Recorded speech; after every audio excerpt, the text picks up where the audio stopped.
Hello, welcome. You're listening to season 2 of Narcolepsy Navigators, brought to you by Naps for Life Narcolepsy.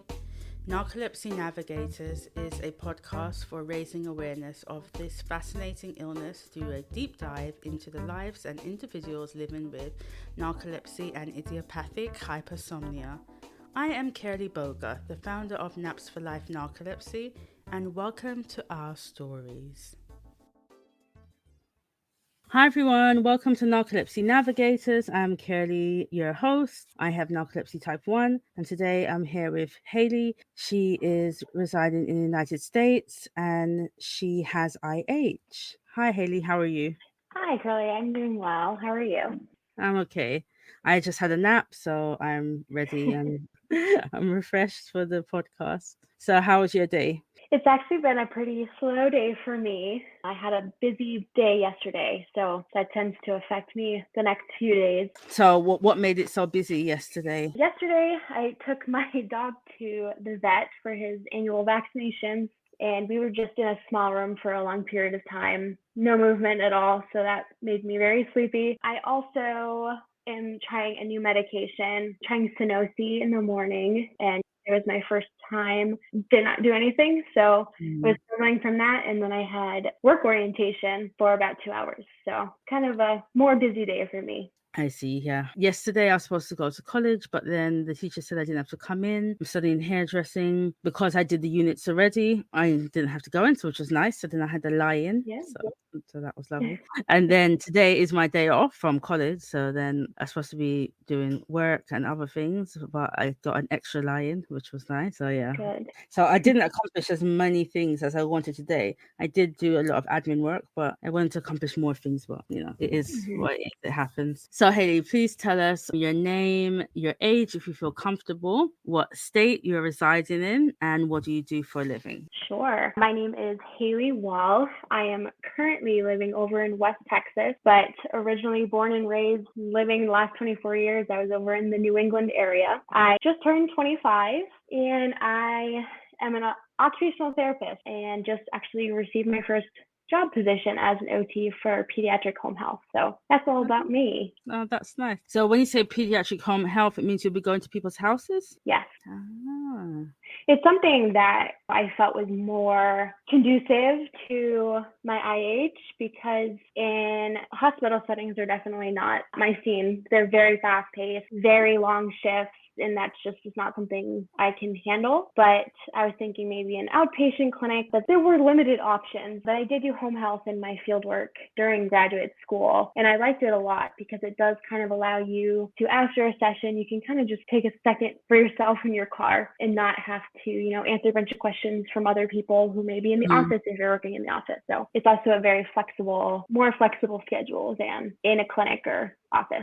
Yeah, I get that. I remember my occupational therapist from when I had breast surgery, and she was lovely. Yeah, I can imagine someone coming to your house. It must be easy on the patient as well. Absolutely. I do think it plays a huge role because you're helping the kiddo with whatever they may be struggling with in their own environment rather than somewhere that they're not familiar with. So it's easier to transfer those skills because they're already doing them in the home. Yeah, definitely. Hey.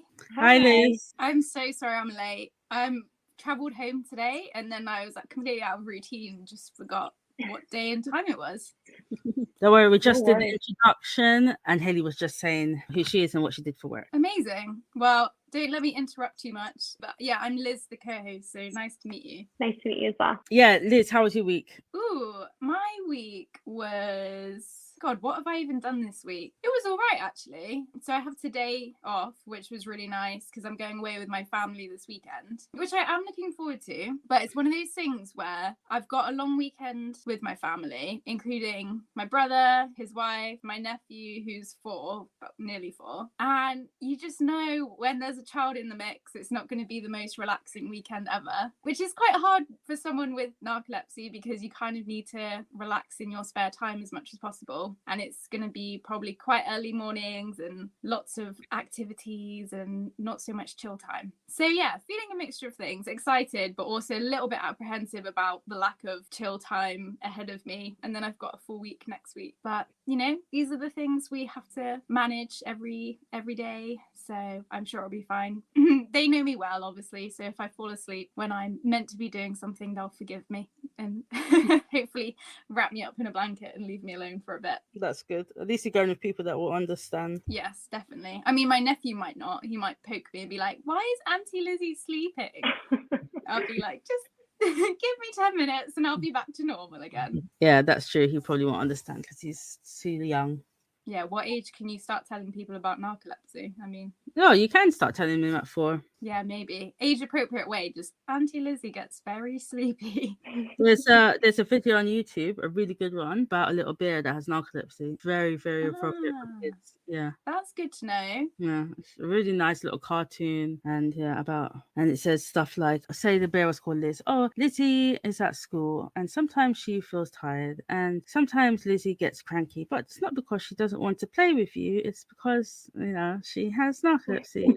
Sometimes Lizzie is enjoying playing a game and then she starts to feel so many emotions and this makes her tired, and sometimes she might need to sit down on the floor. This is not because she doesn't want to play with you, this is because she has narcolepsy. And they gave all these little scenarios and they say the children and not think that the child is not wanting to interact with them because they're being mean. Or sometimes when Lizzie gets really tired, she gets cranky and she might say mean things, but she doesn't mean them. It's just because she needs to sleep and things like that. I love that. I feel like I need to play that for my whole family, including my boyfriend. Yeah, it's really good video. Nice. Thanks for that signpost. I'm going to look that up. Hayley, when were you diagnosed? What year were you diagnosed? I received my diagnosis in December of 2017. Okay. And how long before that were you feeling symptoms? So I've been asked this question a lot, and I can't really pinpoint because when I was 8 years old, I got type 1 diabetes. And along with that came a lot of different obstacles, right? You're 8 years old, it's like, what's happening? So actually moving over into Texas, I had to get all new doctors. I had to get all my medical records. And I went through and read them to see when is the first time it was documented in my medical record. And that was 2011 that I started bringing up, I'm really tired all the time. But I don't know. I was told, oh, your diabetes is poorly controlled. That's why you're so tired. Or, oh, it's depression and anxiety. That's why you're so tired. But it got to a point in high school where I was falling asleep, babysitting. I would have to pull over on the side of the road because I just couldn't drive the 20 minutes home from school. It just really started impacting my life. And there's no way it was due to diabetes. It was definitely not due to depression or anxiety. So I got that referral and got those sleep studies done. And that's when I was diagnosed with IH. So how did your parents feel back then? Because you said you got diagnosed with diabetes at a very young age. So that means that your parents was the one, as my aunt had type 1 diabetes, that's when you have to have your insulin shots and they have to check your sugars all the time. Is that correct? Yes. So that means that your parents had to be controlling all of that. You have to keep your stuff in the fridge. They have to check you all the time. This is something that is very regimented and they can't just leave it for you to do because it could be detrimental. So how did your parents feel when the doctors were saying, oh, you're not controlling your diabetes properly? Growing up and going through hormonal changes in the body, it's inevitable to have a hard time keeping your perfect blood sugar numbers. It's just really hard to do that in general. So I think they just worked hard to work with me. I was on insulin shot for about 6 months, and then pretty early into that diagnosis, I was put on an insulin pump, which helped. But I will tell you, since 8 years old, I've had the most control over my diabetes the last 2 years when I started CGM system that connects to my insulin pump. So it's like an automated, it will give me more if my blood sugar is going up. But I had to become really self-aware at a young age. You know, my blood sugar was going low. I could feel it. I knew some activities affected me more than others. So I was starting to develop earlier in a younger age these types of body awareness and self-awareness. That's really good. So you got trained quite early how to listen to your body, which a lot of people find quite difficult to do. Yeah. Do you think that helped you to recognize the symptoms of IH when it started? I do think it helped me realize there was something more wrong than just being tired. It wasn't that I was not sleeping. I was sleeping excessive amounts of time. But because I had been told, I had no reason really to question at a younger age when I would say, oh, I'm just so tired. I had no reason to question. The doctor's telling me, oh, it's just your diabetes, until it started getting to that point where I was like, there's something wrong. Like, this is not just because of this. But I will say, I think it's helped me significantly post-diagnosis as well, be more aware of my symptoms and start learning my body in a more in-tuned way. And do the symptoms of diabetes and IH overlap at all? Poorly controlled diabetes can cause fatigue, yes, but otherwise, no. So is it quite clear for you when you're experiencing symptoms which condition that comes from? Yes, with diabetes, yes. I do know when my blood sugar drops really low, I will notice before I'm even low. I get very clammy, sweaty, shaky, and I need to have some type of sugar. But if my blood sugar goes high too, I do get kind of more irritated. I start getting a headache. It is easier for me to distinguish between that and IH. That's good then. Mm-hmm. So you said you were having to pull over on the way home from school and things like that. And so what happened next? I was referred to Boston Children's Hospital for the sleep study. I had the NPSG, the overnight sleep study, performed, followed by the MSLT daytime nap study. And my overnight sleep was normal. I had everything, every REM stage that I needed to. Woke up, and during the daytime naps, my average sleep latency times, the time it took me to fall asleep for each of the 5 naps, was 4.8 minutes. So even after a full night's sleep of quote unquote normal sleep, I was waking up still being able to fall asleep extremely fast during the day. Do you know what the diagnostic criteria for IH is? Because obviously it is different from narcolepsy, but it seems like the tests for it are quite similar. Yes, there's been a lot of talk about how there probably should be different testing developed for even narcolepsy 2, narcolepsy, and IH. But the difference between it is that in my daytime naps, I do not hit any type of REM stage sleep. I also know the cutoff for that diagnosis on that particular testing is below 8 minutes. So if you fall asleep below 8 minutes for all of the 5 scheduled naps, that qualifies your diagnosis for IH, along with, other patient-reported symptoms of excessive daytime sleepiness and long sleep duration and things like that. And for narcolepsy, is it under 5 minutes to fall asleep for the naps? I'm not sure. My understanding is that it was 8 minutes for all, but I could be wrong. Okay. But I just do know that narcolepsy tends to fall into REM sleep in those 20-minute nap intervals for all of those. So that means you don't have any dreams? I don't really remember any dreams, no. Oh my God, you're so lucky. I wish I could swap. I'm dying to get rid of my dreams at the moment. I wrote to my doctor yesterday. I've been having horrific vivid dreams, and I wrote to him yesterday and said to him, he needs to find me something to get rid of them. I want them gone. I am willing to get rid of good dreams now just to not have the bad ones. Yeah. It's absolutely out of control. So, oh my gosh, you don't remember them. I don't. It's a very rare occurrence, but that is also, I know, very specific to myself. Other people with IH do dream, and they do have those vivid dreams. I can't say the last time I remembered a dream. Definitely not during a nap. And are you prone to things like sleep paralysis, hallucinations as well, or is that more specific to narcolepsy? Those of us with IH can experience those. I personally do not. But I do know a lot of people do experience that. So what do your naps feel like? Do they feel refreshing for you, or do you wake up and you feel like you could have a nap all over again? My naps make me feel worse than I did before I took it. So I tend to try not to nap because I wake up feeling just awful. The mental grogginess, it's really hard to snap out of it. That doesn't mean there aren't those times where those sleep attacks that some people call force me to take a nap because there's absolutely no other option. If I do something else, it won't go well. So I've actually, more recently, I've been struggling with my intense fatigue, and I've had to nap more frequently, pretty much every day. The other day, it took me about an hour and a half to 2 hours to snap out of that, the heavy feeling in your head, just groggy. You're not quite in it. I sat out in the sun. I tried to get up and walk around, but nothing really helped until I just gave it the time. That must be really frustrating, because if you're having a sleep attack or excessive daytime sleepiness and your brain's like starting to shut down and it's saying that you need to sleep, but then when it shuts you down and then you wake up, you feel crappy, then it's almost like, why did you go through all of that? For nothing. That's why I tend to avoid it. Yeah. Wow. If I can push through, do. Yeah, that's what I was gonna ask. Like, how easy is it for you to not nap during the day? Do you take medication to help with that, or do you just have your own strategies that you've worked out over time? I have both. I take a stimulant during the day. I am currently taking Adderall.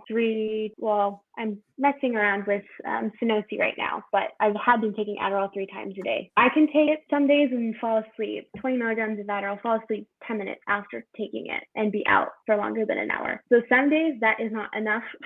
In those days are the days I can't push through it. Other days I take my stimulant. If I am still feeling okay enough, I actually, through my education in OT school, I learned a lot of different strategies to use for, sensory processing disorders or autism to help with sensory regulation and everything. And so I started incorporating more of that into my day-to-day routine. Can you share some of those if you don't mind? Yeah, of course. Movement helps me a lot. So sitting in a chair, I think for anyone with IH narcolepsy or with no sleep disorder, it takes a toll. You get very sleepy. My time period to sit in a chair is a lot shorter. So every 30 minutes or so, I will get up and move, or I will stand and work on my computer. So that way my body's moving. It's just more alerting to my body. I found certain snacks, specifically like crunchy foods. So not even just like potato chips or anything in that nature, but using carrots,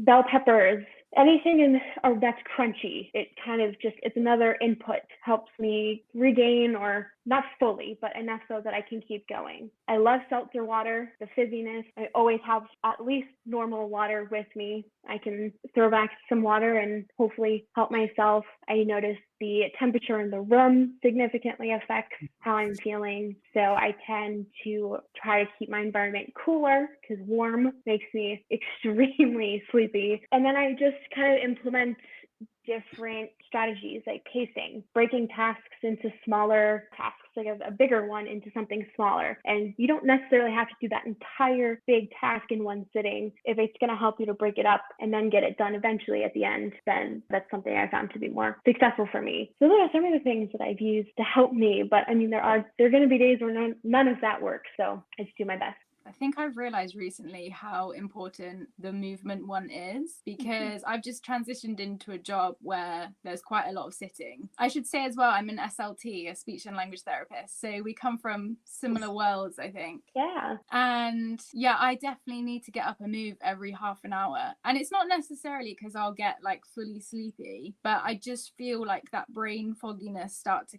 roll in if I don't get up and move. And sometimes that is enough just to keep it away for a bit longer. Yeah, it's something I found too, even alternative seating, which all of this kind of relates back to my OT background. And I'm sure you've learned some of that as well in speech and language school. Everybody has different distinctive needs, but not everybody has that educational background to be like, oh yeah, why don't I try that? So I'm really trying to push more of that out there to the sleepy community, because if you don't know about it, there's no way you would ever try. Sitting on a yoga ball, you can bounce, you can move, like you're activating your core, rather than sitting in a chair and you're just leaning back and it's taking nothing out of your body. There are going to be times though that you need that, and you need to just sit there and do nothing. But yeah, I think a lot of those strategies can be applied to helping us succeed in our daily lives. That's interesting, the yoga ball one that you said, because I remember when I just moved into my flat like 21 years ago, before I got my sofa, so because I just moved in,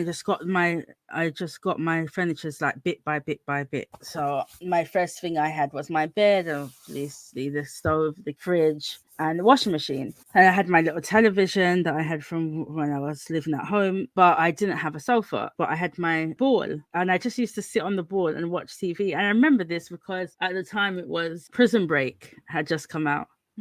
I used to get annoyed if people called me to talk to me. I was like, I can't talk. I've got prison break. And I would just be bouncing on the wall like with my little television, just watching prison break. Now that you said, I think about it, it's funny. I did that for quite a few months before I got my sofa, before I could afford to get a sofa. Did it keep you awake? Yeah, it did. Funny enough, I just never thought about it like that. Maybe I'll try that at work, but you don't want to be the only one sitting on a yoga ball. But if it helps. Right. If it helps, then oh well. But they also do have those little cushions too that a lot of the kiddos will use in the school system. So it is less distracting. In a school system with kids, they're going to be distracted by someone sitting on a yoga wall because they're going to want to do that too. So it's like a little cushion that you can put. The more you fill it with air, the stiffer it is. But if it's deflated a little bit, it helps with that movement. So that's another option. I've seen those actually. A lot of autistic kids use them or like if they have ADHD for kind of that sensory input. Yeah. That's a great idea to give that a go.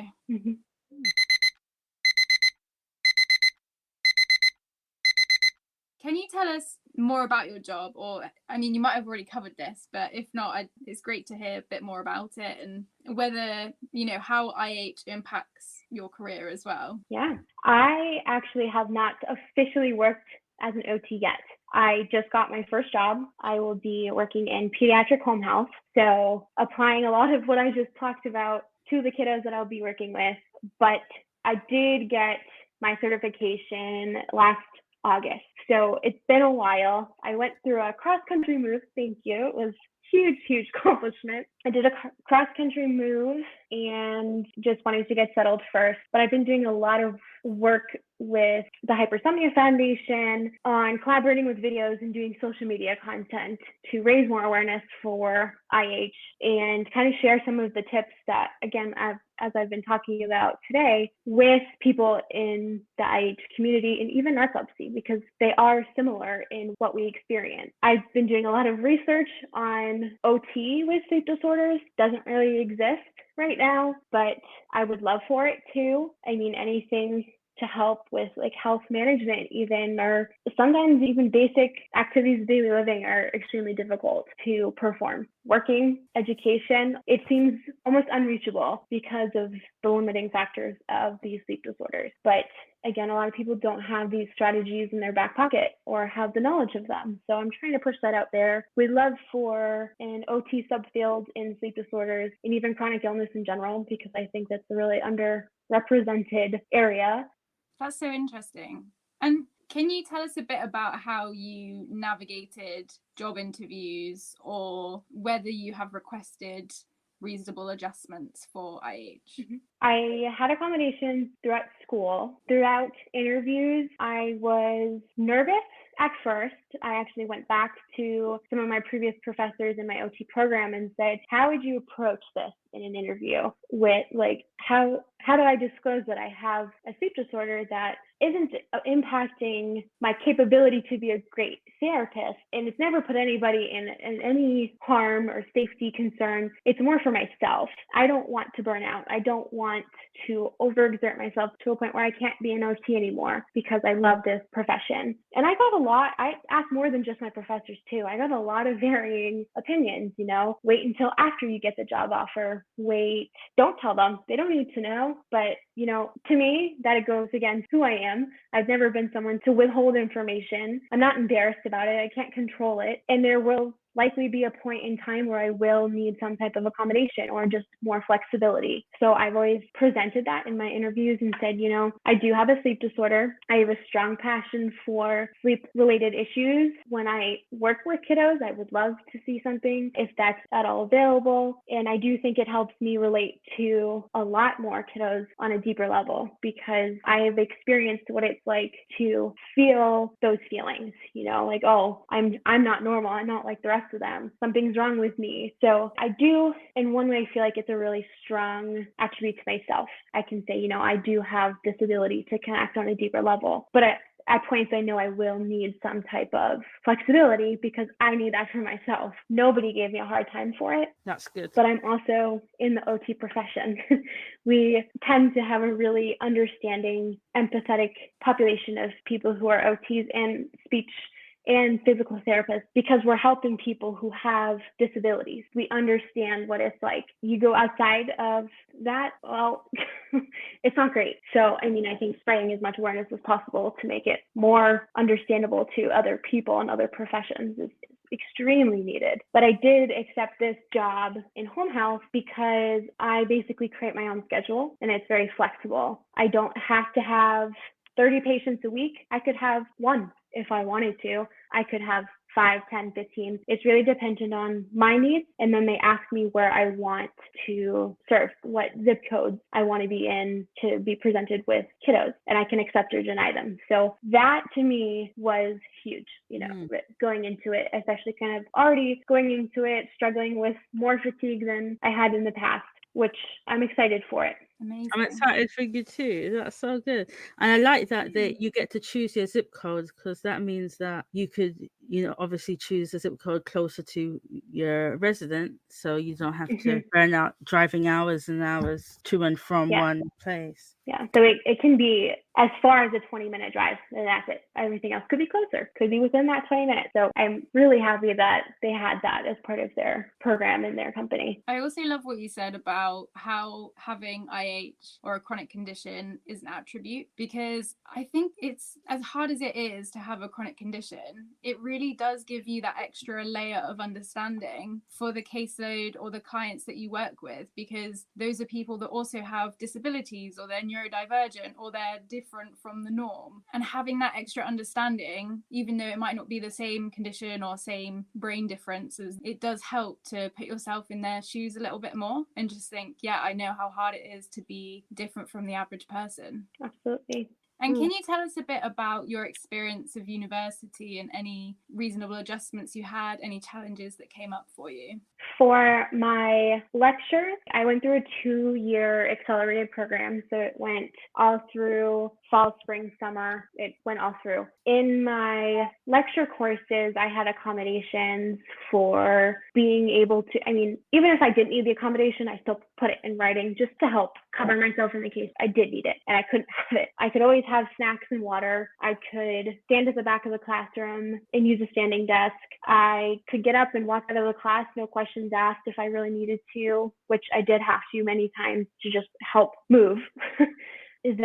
My university provided me with a recording device pen. So I could ask my professors, is it okay if I record this lecture today? Great. And then I could record it and go back later when I was at home. So I was having a really strong brain fog day, really strong, like I just could not focus. I could go back and listen to it, which was extremely, extremely helpful for me to succeed in those classes. I did have the accommodation to have my car parked closer to the buildings I would be in the case like a very long day. I could go zip my car, not have to worry about anything. It was my safe space in my car. I'm trying to think. I think those are the majority of my lectures. But when I went into field work, that came into a huge piece of self-advocacy. I didn't do as well of a job advocating my needs and kind of what I was experiencing in my first one. So for my second one, I reached out to my fieldwork coordinator, was like, can you have a meeting with me with my next fieldwork placement before I start, so I can express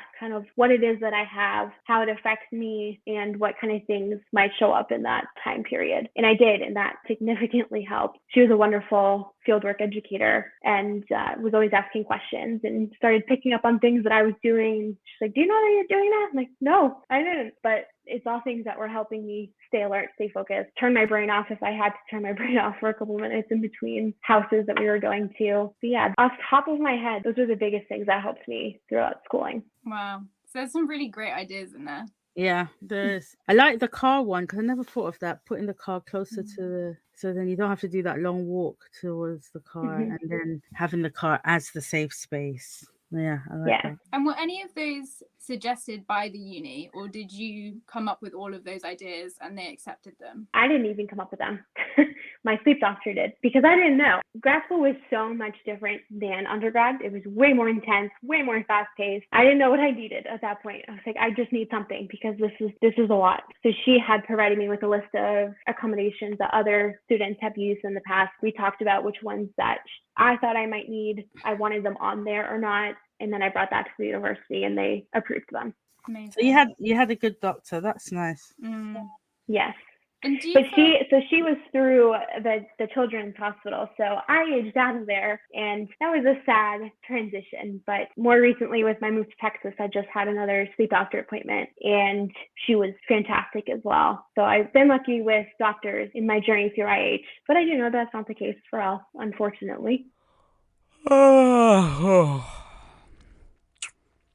you feel like the knowledge of doctors is increasing about IH? I would like to think so. There are definitely lots of effort happening to make more doctors aware. Do I think enough of them are aware? No. Even with narcolepsy, I mean, I know a lot of people have to wait so long for that diagnosis, and it's an unnecessary amount of time where you could have been getting treatment that helped you, where you were suffering and struggling to do what you wanted to do. I think it's slowly becoming more aware, but slowly being emphasized. And you're helping that process as well with your That's video. the goal, yeah.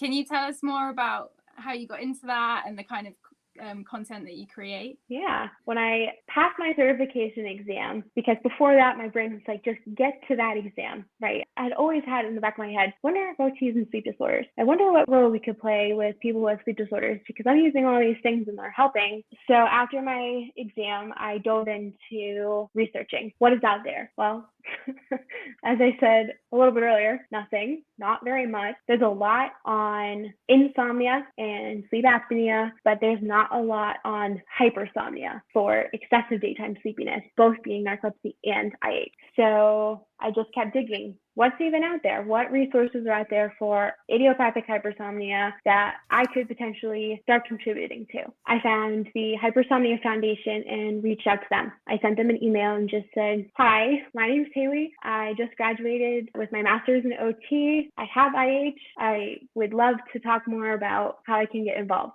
So I had a meeting with them. I met a lot of crew members on their team who are all wonderful, wonderful people. And even like scrolling through social media, there was not much representation of IH at all, especially for a patient perspective, somebody living with that condition. And there's a lot for narcolepsy, which I think is fantastic, but that isn't there for IH. And the members on the Hypersomnia Foundation team are the ones who kind of were like, you should go for it. Make a social media account, start posting, start making content about your ideas. And so I was like, you know what, as uncomfortable as I am on social media, I'm just going to go for it, because what else? You know, it's a step I can take at this moment in time. So I started my account under the Sleepy OT, which I had been more active the last couple months, but I have been struggling, and with my move, everything was just absolutely crazy, as you can imagine. But I post educational videos about IH itself to help spread more awareness, but also to help others with IH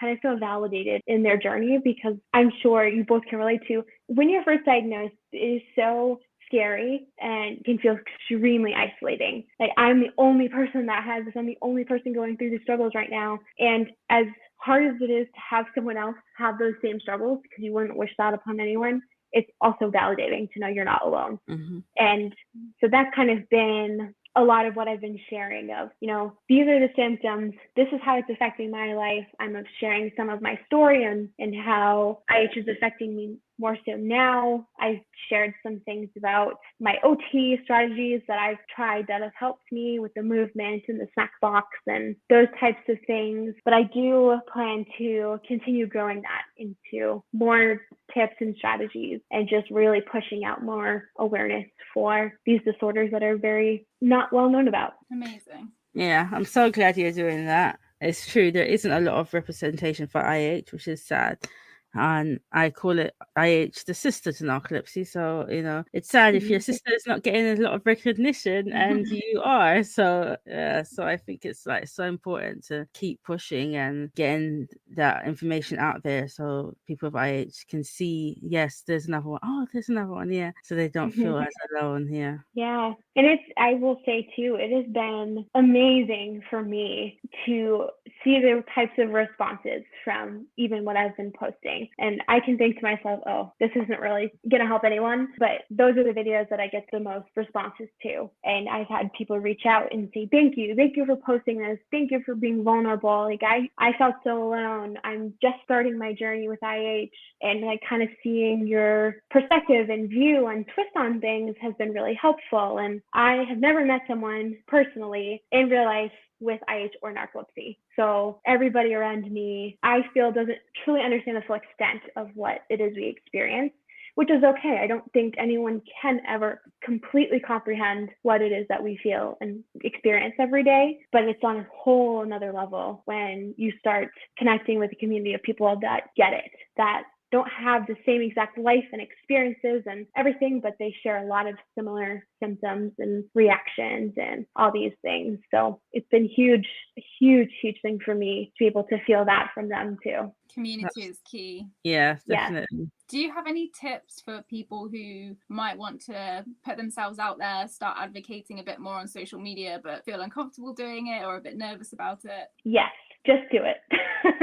I was nervous. I was scared. I was like, nobody's going to see this. I don't even know where to start. And so I just started. And if it failed, it failed. Oh, well, I tried, at least I tried. But it's slow growing. I mean, I don't have this huge, massive following, but that's completely fine with me. If I'm helping one person feel less alone or figure out some type of strategy that's going to help them function better in their daily life, that is my goal. That's what makes me feel fulfilled and happy. But I will say I was not confident going into it. So yes, it's scary. Yes, it's a huge piece of vulnerability putting out into the internet for anyone to see, but how else are they going to see it? How else are we going to spread advocacy? How else are we going to spread awareness? Show people what it's like to live with what we live with, unless we show it. So I think just do it. If that's what's in your gut and you feel like, it's kind of something I want to do, try it out. I hope that inspires a lot of people to give it a go and get the message out there.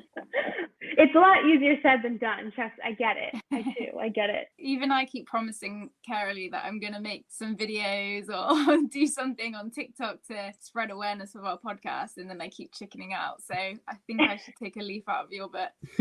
Yeah, there's no better way to try than to just go for it. We do our best, right? I've been so inconsistent with my postings because of everything that's happening in my day-to-day life, but the people who are there for the right reasons stick around because they get it too. So true. I like that. The people who are there for the right reasons. Yes. Mm-hmm. Just out of curiosity as well, because we come from a similar professional field. Do you ever feel like there are risks of putting yourself out there with your identity as someone with IH, but also as an OT? Yes, but as I said, I don't hide that I have this sleep disorder. I cannot control it. I can't control how it affects my body. What I can control is how I share that. And I consider myself to be a very honest and upfront person. So no, I would never put myself in a situation that would cause harm to me or other people. So it's just sharing some information about IH, about some OT tips. It's not causing any harm. Yeah, I love that. I think it's so interesting, isn't it, when you have a chronic condition or a disability? Because I think for me, I was always made to feel when I was at university like it wasn't professional to have a disability or have a condition. But obviously it's not something that's in your control. And as long as you can work effectively and safely, it's absolutely fine. And it's not unprofessional to be a person that also has other things going on. Mm-hmm, definitely. I think it's a distinct separation too. I mean, your place of employment, if you're not doing those things while you're there, it shouldn't be that big of an issue when it's your own personal time. But yeah, that's my take on it. Yeah, definitely. And a lot of people do need reasonable adjustments as well. And I'm one of those people. And I think, like you're saying, it's so important to advocate for yourself and make sure that if you're comfortable with it, that your employer is aware, because then if you do need any extra support, they have that understanding of your condition and they can support you in the best way then. Yeah. I've heard stories of people beginning to work, when they don't disclose that, they don't have accommodations, but then they do need them. It's like, well, what do I do now? Will the employment think less of me? Or I can't tell anyone what to do. If you're not comfortable bringing it up to the employer when you're being interviewed or once when you're hired, that's completely your call. But when it comes to these sleep disorders, narcolepsy, and IH, I think there is a level of unpredictability in how we are feeling and how our symptoms are going to affect us. So if we can be more upfront with it, it could really help us out in the long run. Definitely. Yeah, definitely. Because I think the problem with trying not to disclose something is that it's going to cause you stress. This is the thing. Because you're thinking always in your mind, I can't let this show. I can't let this show. I need to be as normal as possible. And the more you think like that, the more you're going to get stressed. Even if you don't think it's showing, it's just building this stress in the body. And pressure. Yeah, and pressure. Yeah. And that stress and pressure will cause you to have more symptoms than you would regularly have because of this, cortisol release of this, just like anxiety all the time, trying to hide this thing. Better off just to be honest. And if the people don't want you, then I say that this their loss, and somewhere another company that is going to hire you, that is going to be a better fit for you in the long run than working somewhere stressing yourself out in the end. Yeah, I agree. You're not required to either. It's not a law that you have to disclose you have a chronic condition or an illness or anything to your employer. It's more just for yourself, I would say. If it was something that you could hide easily, it would be different. But because, as you were saying, it's so unpredictable, you might go in today and tomorrow and you'd be absolutely fine. No one can see anything. And then you go in Friday and it just decides to have one of those days where everything is gone wrong and it just won't calm down. What are you going to do now? Because you can't snap yourself out of it and just, tuck it in, and you can't. Then what do you say? What do you do then? Right. I think that brings a lot of masking to light. I had a huge eye-opener this past holiday season. I had been able to mask my symptoms for a very long time subconsciously, just out of fear. I didn't want people to worry about me. I didn't want, my parents to be concerned or anything like that, extended family. But I got to a point where I could not mask. I was feeling so off, and extended family members were asking, is she okay? What's wrong with her? It's like, if only you knew, this is actually what I felt like all along. I just could hide it, but we shouldn't have to hide it because it's not who we are as people. It's just something we have to deal with every day. Very true.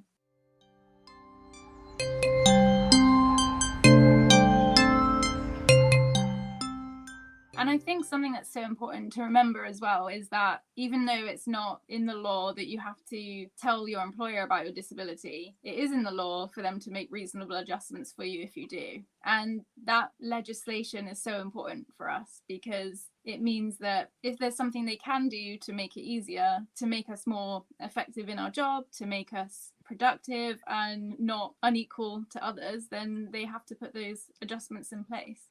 There are many instances that I have heard of where they can justify that it's not reasonable, which is very, very frustrating for you as the person just trying to work and succeed and live your life with something so simple. And I think that is huge when it comes to even just representation for those laws to protect us. It blows my mind at some of the stories I've heard that something so simple as an accommodation was just denied. It makes me sad, really. It's just not fair. But also that company is probably just not the right fit for you. They can't help you succeed. When you know what you need to succeed, then there'll be something else out there for you that will help you. Definitely. And they're showing their true colors in that moment. And that is not a company that you want to work for long term. Yeah, because if they can't make reasonable adjustments to something very simple, it means if you were going through something actually very difficult, you would be having a very hard time with them. Right. And no job is worth sacrificing your mental health for. And I know that's Absolutely a privileged not. thing to say because at the end of the day, we all have to work, we all have to earn money. And not everyone has the choice in what job they have. But if you do, then putting your mental health, your physical well-being first is so important when you have a chronic condition in particular. Yes, completely agree. And sometimes even opening your mind to think of a shift. Say you studied in a particular field and you had a tunnel vision of what you wanted to do. Open up that to a wider vision and you could see more job opportunities that you didn't realize options or you didn't want to do them before, but actually they might be better suited for you and you're using the same skills and the same knowledge that you gained when you studied anyway. Right. Yeah. Just having a more broad outlook. I don't know. Maybe that's not the right word, but something like that. It works. We use the brain fog on this podcast. Yeah. Yep, the sudden blank out. So, well, that thought is gone. Is there anything else that you would really like to share with our listeners? Anything that you, really want people to know about IH, which you feel is still misunderstood? There's so much happening in the world of IH right now, especially over here in the US. There's a lot of initiatives. We'll be having nationally recognized day for IH now, which is so exciting. But just, get involved as much as you can. Community is key. The more you can surround yourself with people that get it, the more you kind of feel like you fit in who you are as a person. You're not alone in this journey. Always fight for yourself, advocate for yourself, prioritize yourself, and do whatever you can to make sure you're taking care of you. Because at the end of the day, that's all. We live with ourselves. We are our only one constant being. So take care of you. I love that. Take care of you. So important. Mm-hmm. Mm-hmm. Carolee, is there any other questions you wanted to ask? No, I think Hayley has said her stuff really well and covered her stuff and given us lots of little nuggets. Well, thank you very much for having me on here. It was a pleasure speaking to both of you. Yeah, it was a pleasure speaking to you too. Yeah, thank you so much. And I'm wondering if I can finish off with my end of the podcast question, which is, if you could press a red button and get rid of IH and never have experienced it, would you do it, and why? That's a tricky question. Would I absolutely love to not feel the way I do all day long, every day? Yes. Would I be where I am today without it? Probably not. A lot of lessons learned in life, maturity, independent experiences. I wouldn't have had any of that. So my life would look completely different. And I'm not one to try to think back to the past and wish things were different or wish this or that. I like to be more present. So if I could be not as sleepy and there could be some relief, sure. But I don't think I would be who I am today without it. Thank you so much. Oh, I've thought of one more question. Mm-hmm. Okay, this hopefully is a quick one. Just out of curiosity, because you have diabetes and IH, do the medications interact at all with each other? Do you have to be careful what you take, or is it okay? No, I don't have to be cautious, but I don't only just have those two either. I do have quite a few other conditions. I have endometriosis, mast cell activation syndrome, hereditary alpha-tryptophanemia, and recently some thyroid problems. So with that, there's a bunch of other medications. So I'm on quite a few, but I work with my doctors. I try not to be on too many because I just don't want to have to be on medication my whole life. But in terms of my diabetes, not usually. It's just, more managing my diet and making sure I'm eating healthy and staying on top of my blood sugars, taking insulin and all that. Yeah. Hayley, you mentioned one of the illnesses. Did you say mast cell activation syndrome? Also, I think there is another lady, a friend of mine that we interviewed that has this. Can I link you to her? Sure, yeah. Yeah. What is it? It is basically an overproduction of histamine. So I can have a lot of different bodily reactions to foods, drinks, sometimes just an environment. It's a lot of flushing, and it does cause a lot of inflammation internally. The better handle you can have on it, the better you'll feel.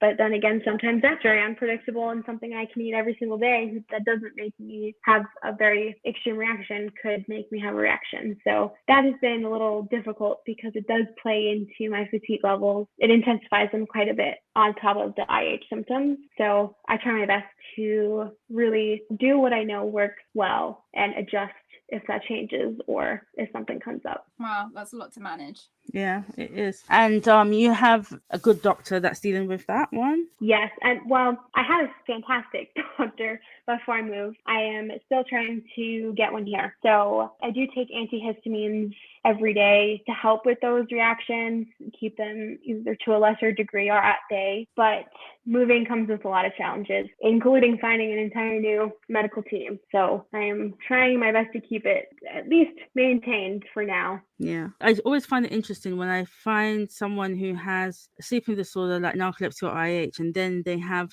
a different comorbidity, and then someone else who has narcolepsy or IH also has this same one. I always find that quite interesting because I always wonder, why is it that there's like an overlap in certain comorbidities? I think there's a lot, if I'm being honest. I think there's a lot of overlap with autoimmune dysautonomia, those types of conditions with narcolepsy and IH.